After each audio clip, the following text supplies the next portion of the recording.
Okay, so as promised on my Facebook posts, I said that I would provide a little video clip of what I'm seeing to do with the transitional angels. But to lay a foundation, because I'm going to talk about the transitional angels, but I'm also going to talk about the angels of relocation. But in order to do that, I want to start to just set the scene with some of what the Lord has been showing me.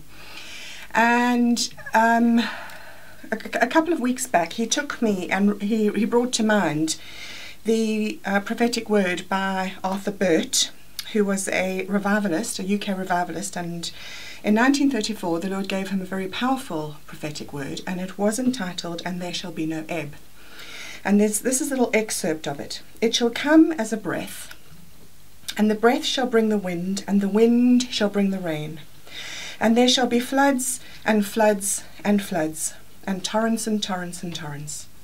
Souls shall be saved like falling leaves from a mighty oak swept by a hurricane. Arms and legs shall come down from heaven, and there shall be no ebb." So the Lord started to remind me about this when we had the floods back along. And the Lord started to speak to me about the ushering in of this word. He was saying that he was releasing signs in the earth as a signpost to say, listen guys, we're coming into that place of where I want to usher this into being. And the interesting thing is that this year, 2014, this year marked the departure from earth into heaven of both Bob Jones and Arthur Burt. And Arthur Burt was the one that the Lord kind of gave this prophetic word to.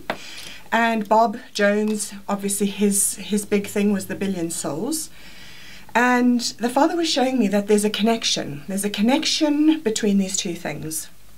There is a move that he is fostering in the heavens, that he wants to release into the earth, but it needs to be facilitated and stewarded in a manner that we've never seen before. And one of the things that he was showing me was that there's a special relationship that exists, and the world recognizes this special relationship. There's a special relationship that exists between America and between Great Britain, between the UK and the USA.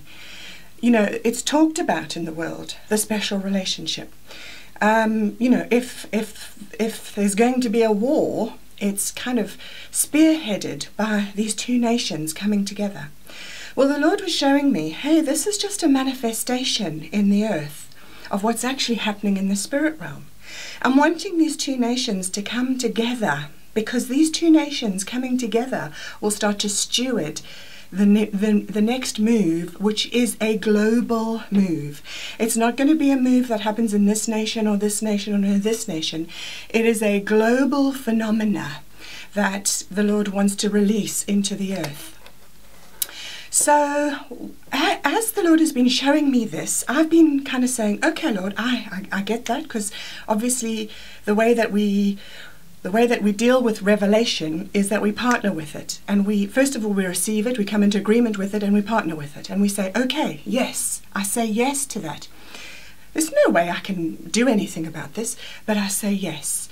As soon as I say yes, what starts to happen is he starts to unfold the relevance of that word that is my particular piece of the puzzle. He starts to unfurl that as part of my scroll, and he starts to manifest that in the outworking of circumstances and situations.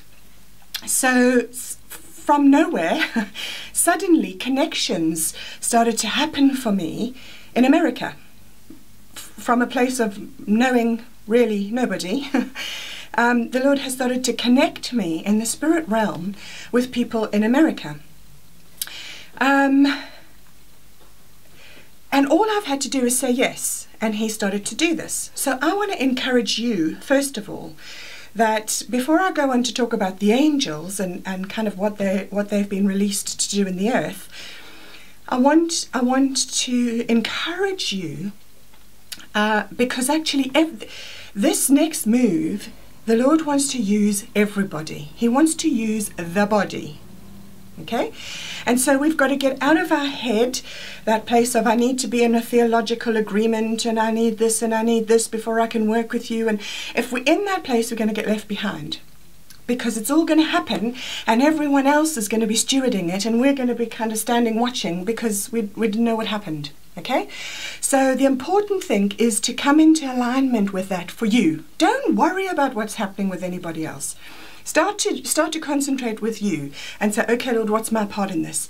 What is written on my scroll to do with this new move that we're wanting to do? And start to come into agreement with that. You can come into agreement with something without having to know what it is, okay? You don't need to know these things because your spirit discerns them. Your head can catch up later. Allow your spirit to connect with the Holy Spirit. Allow the Holy Spirit to feed affirmation into your spirit that says you are part of this, and then take a hold of it and then say yes and start to allow him to do what he wants to do. The other thing I want to say is don't try and fathom what he's doing. Because very often the Lord will go in a route, he will take a route that makes no sense to us, but it makes sense in the spirit realm, and it has significance in the spirit realm.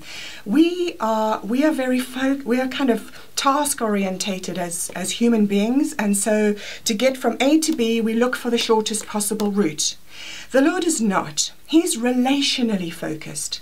So he'll have us go around all the houses and dropping in on everybody and saying hi, because actually it's the relationship that he's interested in along the journey. Okay? So don't look to try and find the destination. Receive the assignment, if you like, receive the commission, receive that revelation that this is part of who I'm meant to be, come into agreement with that, and then ask the Lord to start to show you the little steps of obedience that are going to start to open up the way for you. Don't try and connect the dots. Allow the Lord to do that.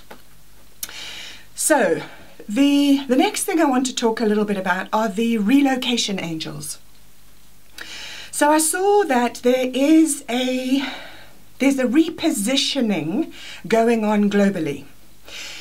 And so there are lots of people with itchy feet. There are lots of people who the Lord is stirring. It's time to start to move, to go somewhere else. It's time, I want to start to do something.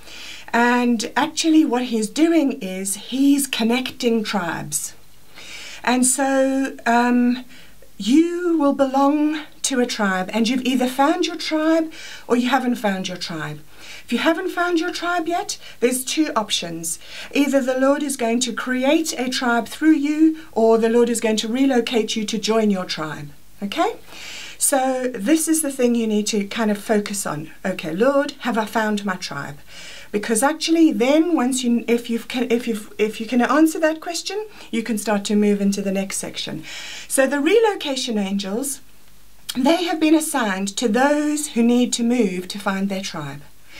There's an intense opposition that's been released against people who are coming into agreement for their tribe, coming into agreement to be released into that place, and that opposition is being manifest through robbery of finances. It's being manifest through health. It's being manifest through breakdown of relationships. It's been manifest in all sorts of different ways, but the opposition is intense. But I just feel like you need to hear the word of the Lord, which is, it is smoke and mirrors. It is smoke and mirrors. There is no substance to it. Even though it is manifesting in that way, it is a deception, and it's a deception that's primarily to discourage. And the Father is saying, focus on me. Don't look at those things. Look at me. Look at the promises I've made you. Look at what happens in your spirit when you connect with those people. I can see that there are people who are thinking about making transitions to go and join people in different places, and the reason why you got to that place is because when you are with those people, something happens in your spirit, and the Lord is saying focus on that. because that is actually the truth. Focus on that, hold my hand, and know that the relocation angels have been assigned to walk you through this season to get to that place of relocation. So learn how to partner with them, learn how to commission and release them to work on your behalf, to push forward into the fullness of the manifestation of that relocation. Right, so now we get to the transitional angels. Okay, so one of the issues with the Israelites was the camping. And when we look back at church history, we can see that we're a nation that want to camp. We're, you know, as human beings, we just want to make a nest somewhere and bed down for the night. And as soon as that happens, we move away from the cloud, because the cloud is moving forward. God is an eternal God, and we will never get to the fullness of knowing who He is, even if we keep moving forward throughout our whole walk on earth. We're still not going to get to the end of it. So why are we choosing to camp around this small little piece of revelation? We need to keep moving forward. The transitional angels have been released to protect us from ourselves, to protect us from camping, to protect us from formulating a formula of, because I found how this works and now we're going to do it like this, and I'm going to build a school around this, and I'm going to just keep moving forward with the Lord, with your tribe. That's what it's about. The transitional angels are there to challenge mindsets. They're there to shake the boat. They're there to keep us moving forward so that we can't settle. So some of the ways in which they're working is, in some cases you're feeling hemmed in or pinned down or root bound. And actually what they're doing there is that they're shaking the mindsets that need to be changed. Because we've moved into a new season, and a lot of our baggage of Christendom is associated with the old season, and so the Lord is wanting to challenge those mindsets, and so those are the things that He's shaking.